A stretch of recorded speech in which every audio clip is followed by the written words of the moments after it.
Welcome to the Golden State Media Concepts, America's Still Beautiful podcast, a weekly news podcast covering all the top positive and uplifting news stories. Are you tired of the same old news? Are you sick of the seemingly endless political spin and negativity? We cover stories that will inspire, uplift, and remind you of the good in the world. Tune into the Golden State Media Concepts, America's Still Beautiful podcast to get all the great and positive news stories of today.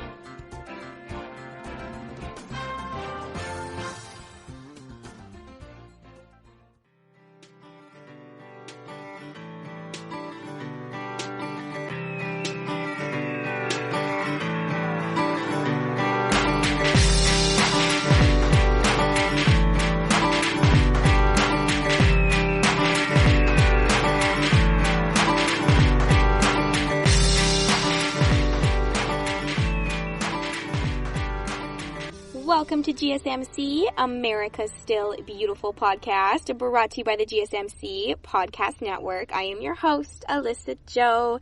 Hello, everybody. How are you doing today? I hope you're having a wonderful day so far. I hope you're ready to start your week off right with a positive pick-me-up. That's what I'm here for, to spread positivity and just share good news, because believe it or not, there is so many good things still happening in our world today all the time, and I just love being able to share these positive feel-good stories with you. It brightens up my day, and I really hope it brightens up your day at least a little bit, because those headlines can get so draining, but I promise to only have positive feel-good ones for you.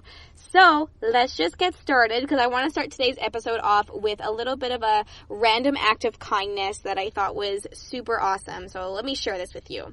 A white officer went to social media, of course, to thank a black woman for her random act of kindness. So his name is Deputy Jody McDowell of the Sumner County Sheriff's Department, and he stopped at a Cracker Barrel for breakfast, and this is kind of where the random act of kindness took place. This was just earlier this week, and it was just an anonymous gesture of a kindness from actually two black women. So what happened was, it was time for him to pay for his meal, and he discovered that the woman had already taken care of the bill, and they actually left him a message that said, BLM, Black Lives Matter, but so does yours. Thank you for your service. Your breakfast is paid. So he published his photo with a little note to Facebook, hoping it would reach the woman. Says, I want to thank the two sweet black ladies who paid for my breakfast this morning. So the women left without, getting their names, but they were actually reportedly were waiting to board a flight home to Baltimore, Maryland, from the nearby airport. And since he posted the photo to social media, thousands of people have expressed their appreciation over this sweet message. It just said, this post made me feel that there is hope for our country after all. That was one of the comments that was on this post that he posted up.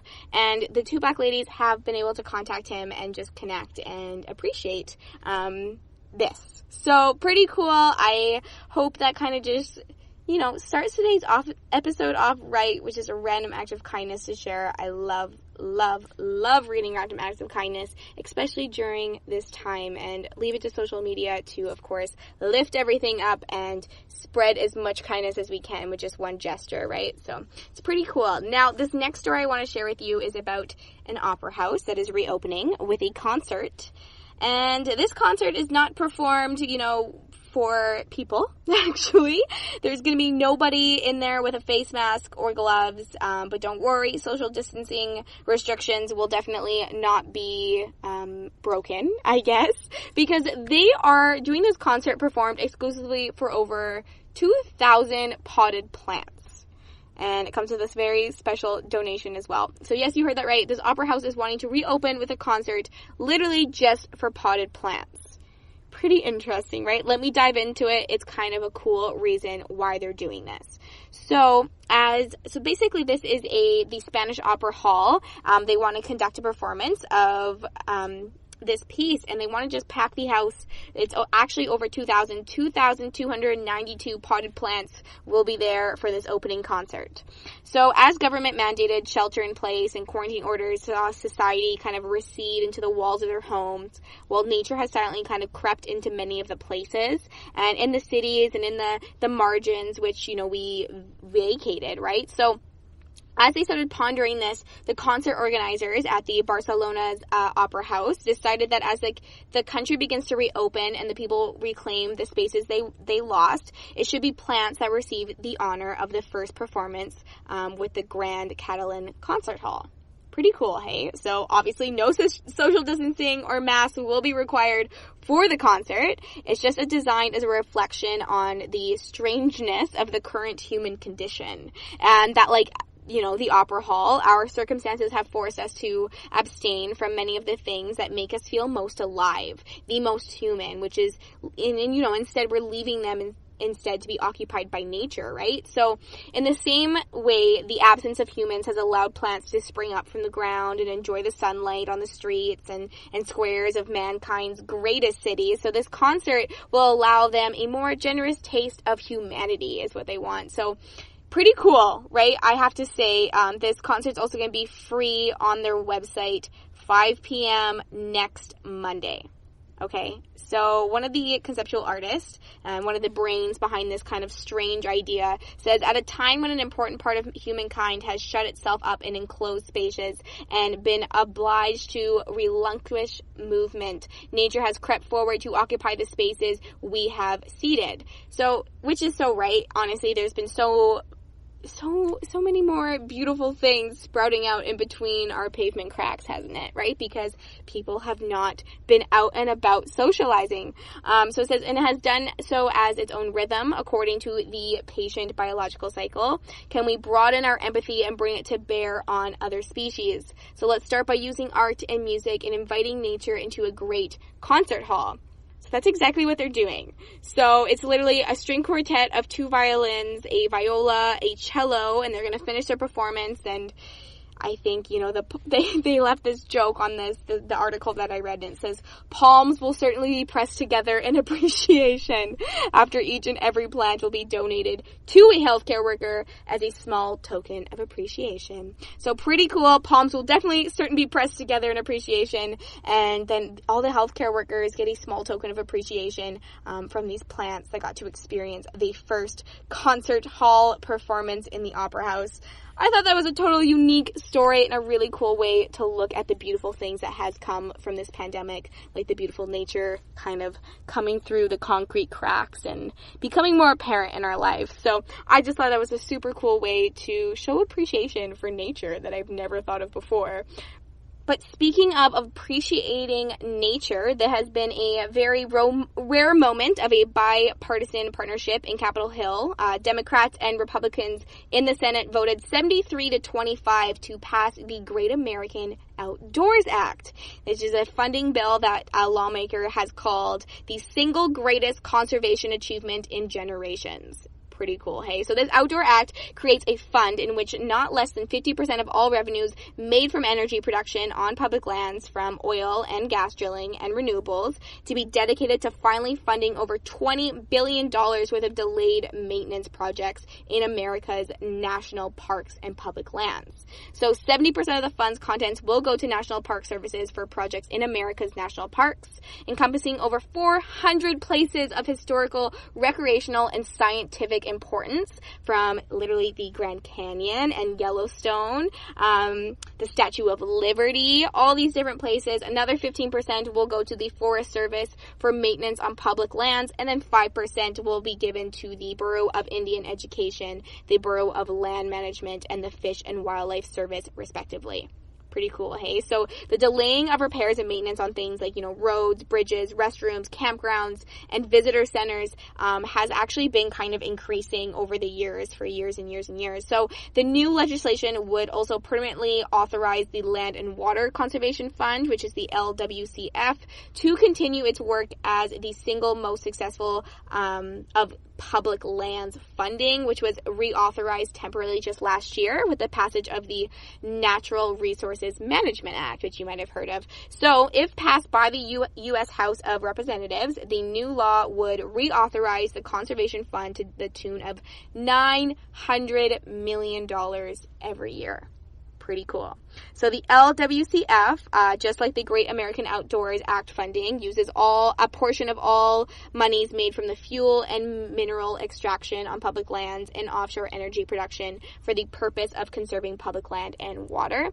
So together, the two pieces of legislation should clear the entire backlog of maintenance projects in America's national parks and other public lands over the next 10 years. This is a remarkable achievement. Senate Cory Gardner says, "I'm proud to have worked closely with my colleagues on both sides of the aisle to pass this historical conservation bill. Full and permanent funding for the LWCF is critical so our land management agencies can continue their legacy of conservation and growing opportunities for outdoor recreation. Addressing the daunting deferred maintenance needs in our national parks is long overdue and will ensure all of our public land management agencies can operate fully to maintain and protect the public lands we all cherish."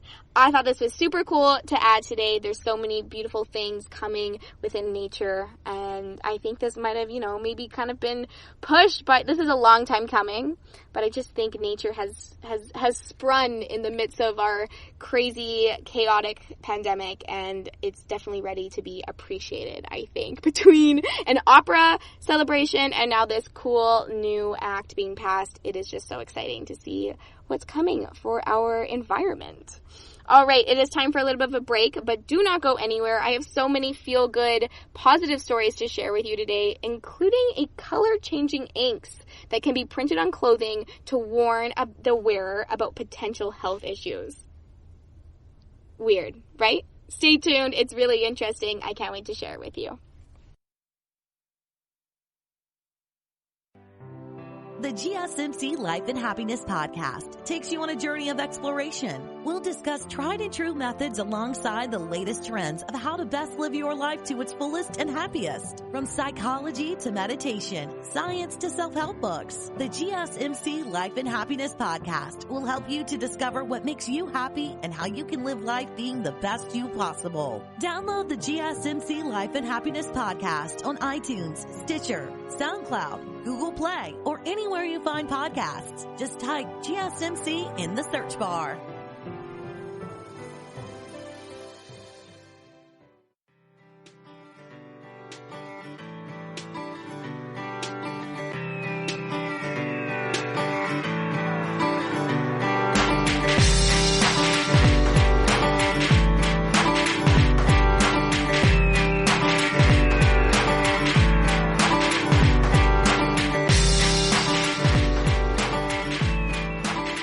Welcome back to GSMC, America's Still Beautiful podcast, brought to you by the GSMC Podcast Network. I am your host, Alyssa Jo. All right, I am back, ready to share more feel-good, positive stories with you today. Now, I did mention a color-changing inks that can be printed onto clothing to warn the wearer about potential health issues.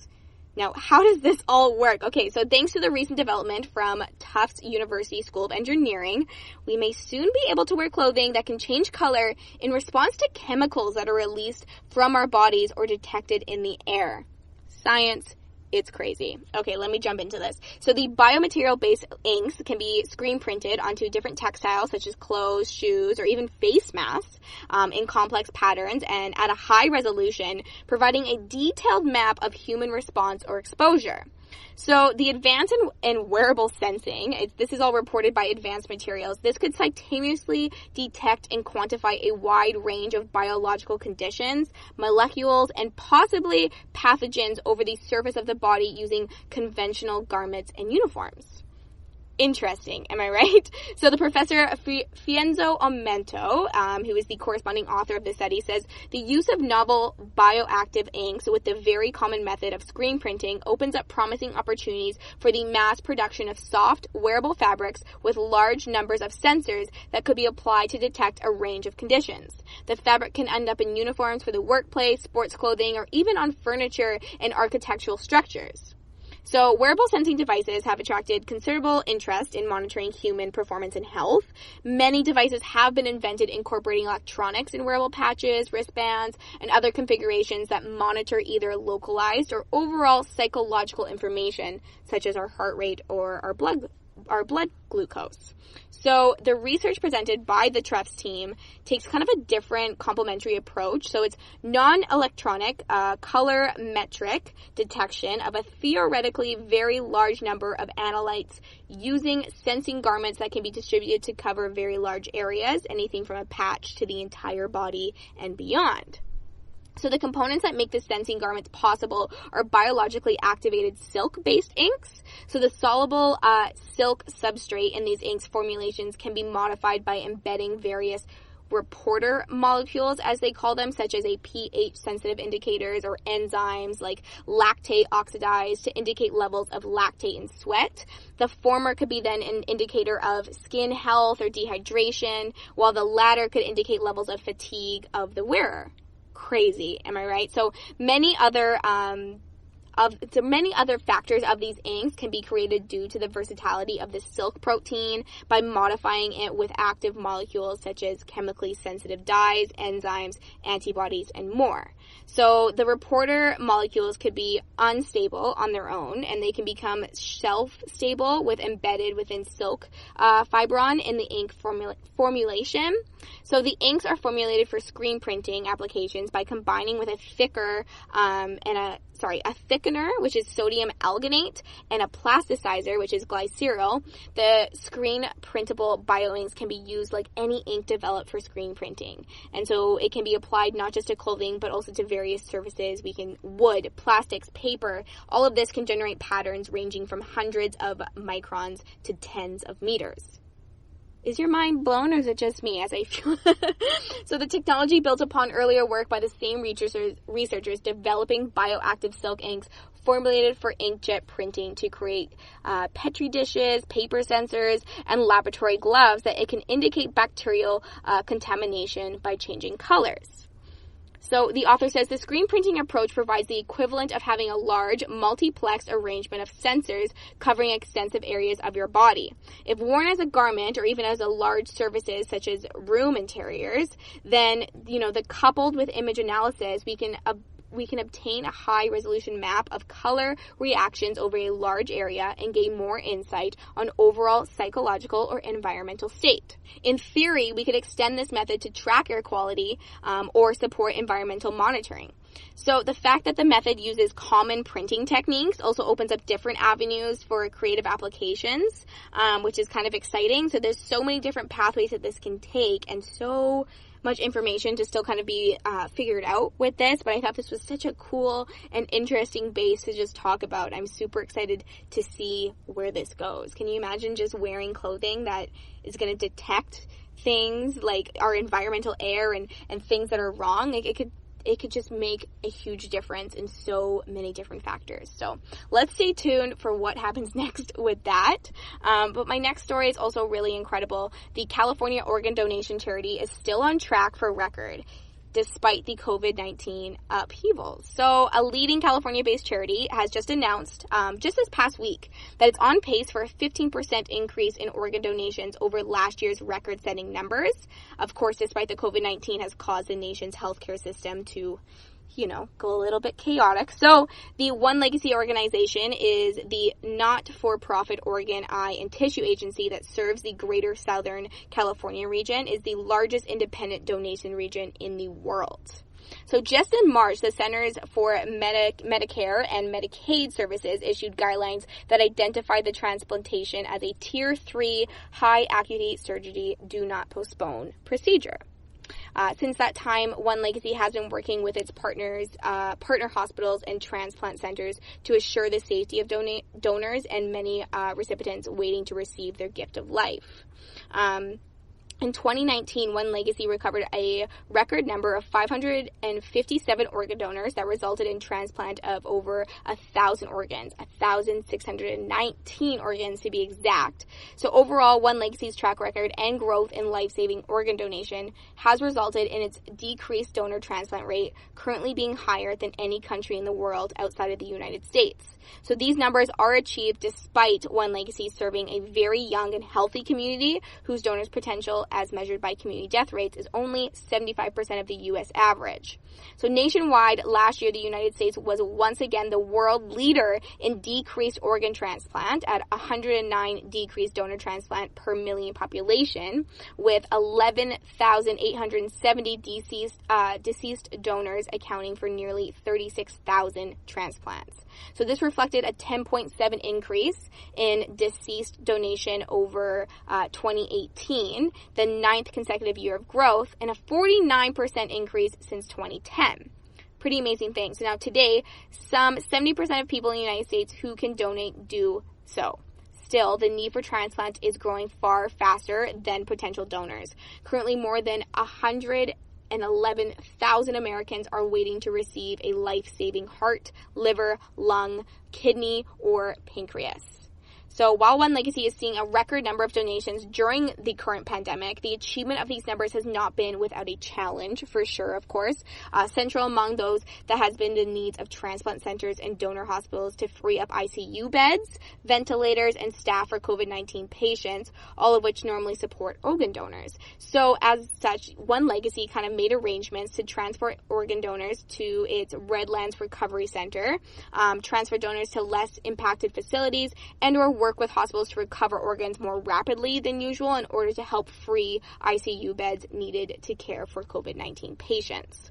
So a remaining challenge, though, in increasing donation rates lies in the acceptance practices of transplant surgeons, which has been to be shown to turn down as many as 3,500 kidneys per year.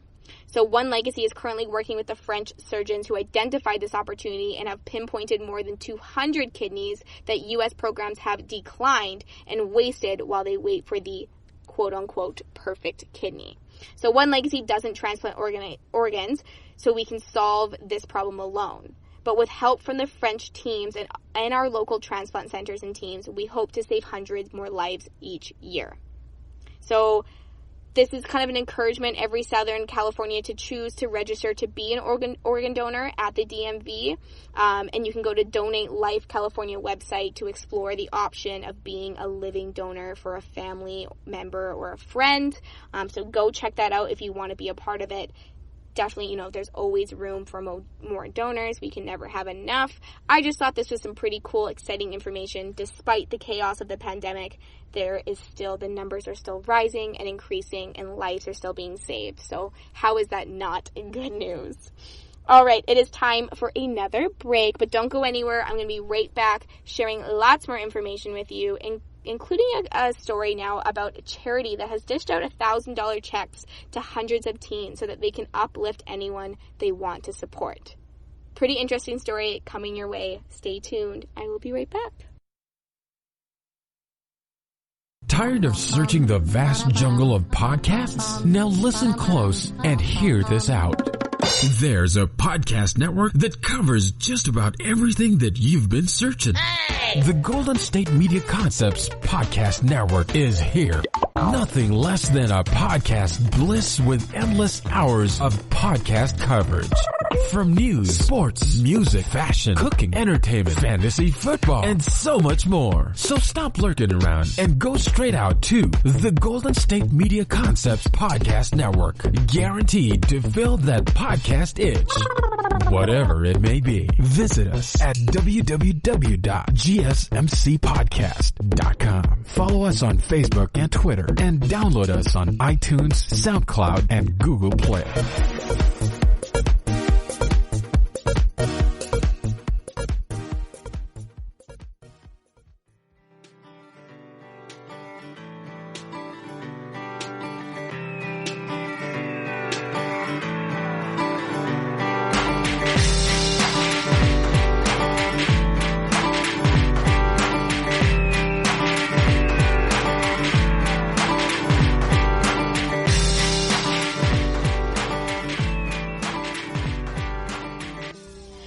Welcome back to GSMC, America's Still Beautiful podcast, brought to you by the GSMC Podcast Network. I am your host, Alyssa Jo.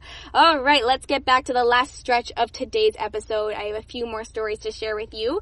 Let's jump right in. So, this charity has dished out $1,000 checks to hundreds of teens, and specifically just so they can uplift anyone they want to support.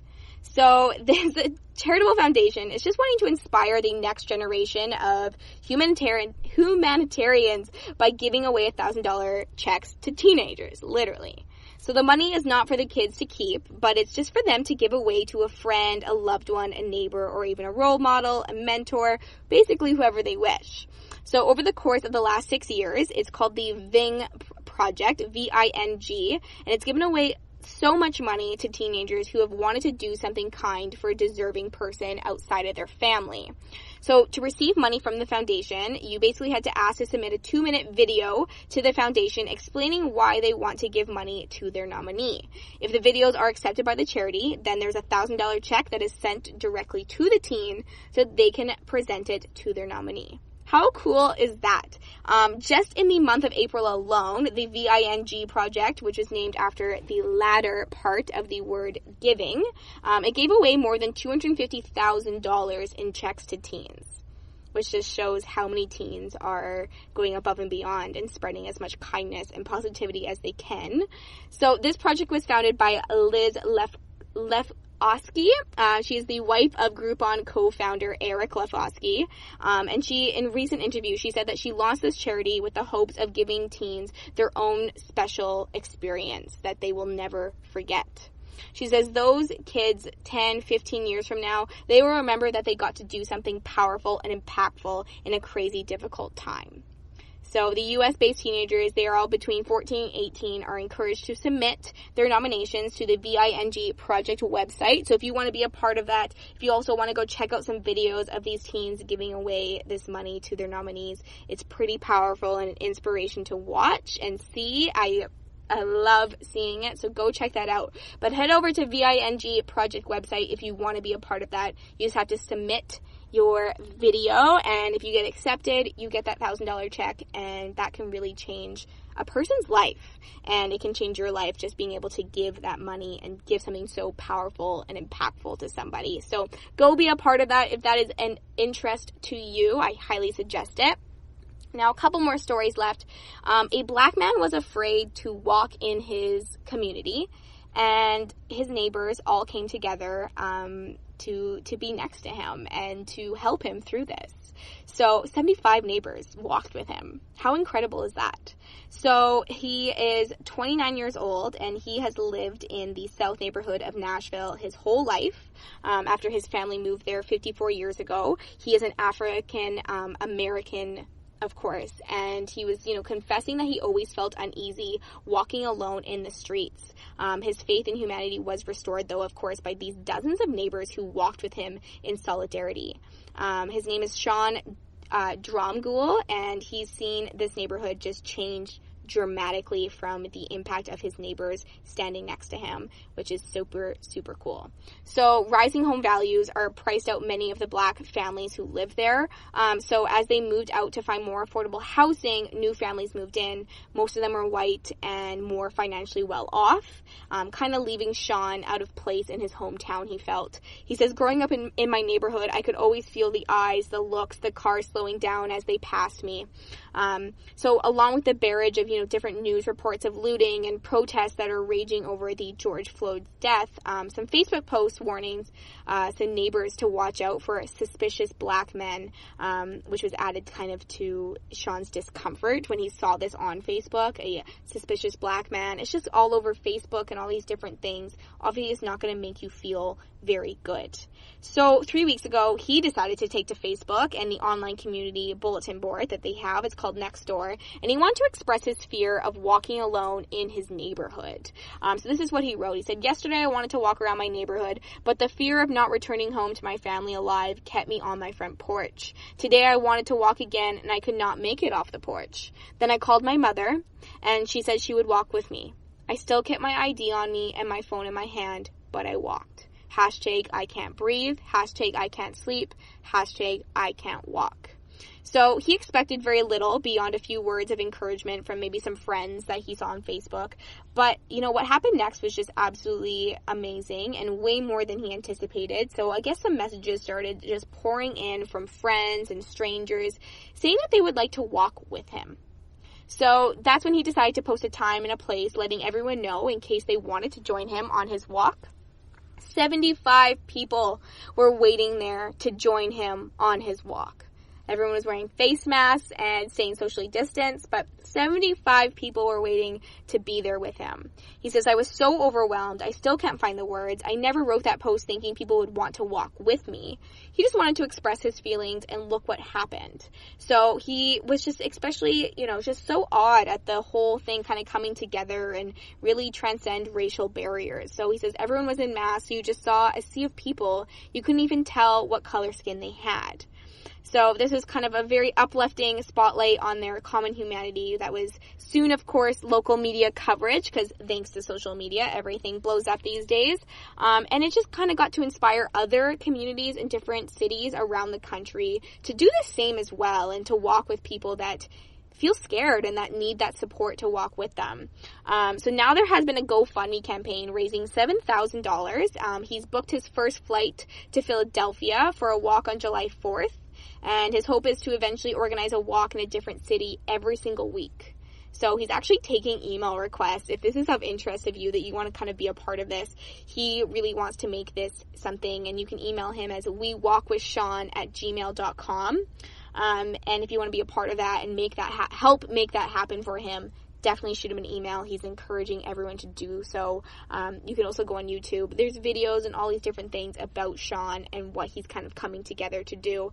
And this all happened because he posted on Facebook and his community backed him up and wanted to help him during this time and stand by him. So I just think that is so, so wonderful.